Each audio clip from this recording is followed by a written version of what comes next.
இனி விரிவான செய்திகளை பார்க்கலாம். நாடாளுமன்ற மக்களவைத் தேர்தல் மற்றும் சட்டப்பேரவை தொகுதி இடைத்தேர்தலில் போட்டியிடும் அம்மா மக்கள் முன்னேற்றக் கழக வேட்பாளர்களுக்கு கழக நிர்வாகிகளும் தொண்டர்களும் உற்சாக வரவேற்பு அளித்து வருகின்றனர். ஸ்ரீபெரும்புதூர் நாடாளுமன்ற தொகுதி கழக வேட்பாளர் தாம்பரம் நாராயணன் தொகுதிக்குட்பட்ட தாம்பரம் ரயில்வே காலனியில் உள்ள விளையாட்டு மைதானம், பூண்டி பஜார், காந்தி பூங்கா ஆகிய பகுதிகளில் வாக்கு சேகரிப்பில் ஈடுபட்டார்.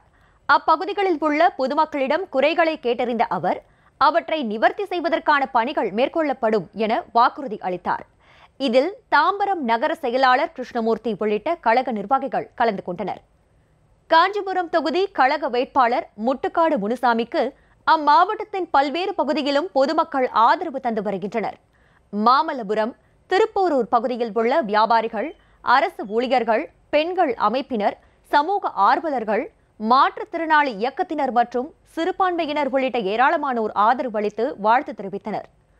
காஞ்சிபுரம் கிழக்கு மாவட்டம் ஆதம்பாக்கத்தில் வேட்பாளர் அறிமுக கூட்டம் மாவட்ட கழக செயலாளர் திரு மா கரிகாலன் தலைமையில் நடைபெற்றது. இக்கூட்டத்தில் வரும் நாடாளுமன்ற தேர்தலில் கழக வேட்பாளர் தாம்பரம் நாராயணன் அதிகப்படியான வாக்கு வித்தியாசத்தில் வெற்றி வைப்பது குறித்து கழக நிர்வாகிகளுக்கு ஆலோசனை வழங்கப்பட்டது. இந்நிகழ்ச்சியில் ஆலந்தூர் பகுதி கழக செயலாளர் ஏஎன் லட்சுமிபதி உள்ளிட்ட கழக நிர்வாகிகள் திரளாக கலந்து கொண்டனர். ராமநாதபுரம் நாடாளுமன்ற தொகுதி வேட்பாளர் திரு வதுன ஆனந்த், பரமக்குடி சட்டமன்ற தொகுதி வேட்பாளராக அறிவிக்கப்பட்டுள்ள டாக்டர் முத்தையா ஆகியோர் பசும்பொன்னில் உள்ள முத்துராமலிங்க தேவர் நினைவிடத்தில் மாலை அணிவித்து மரியாதை செலுத்தினர். இந்நிகழ்ச்சியில் முதுகுளத்தூர் ஒன்றிய செயலாளர் முருகன் கமுதி உள்ளிட்ட நிர்வாகிகள் கலந்து கொண்டனர்.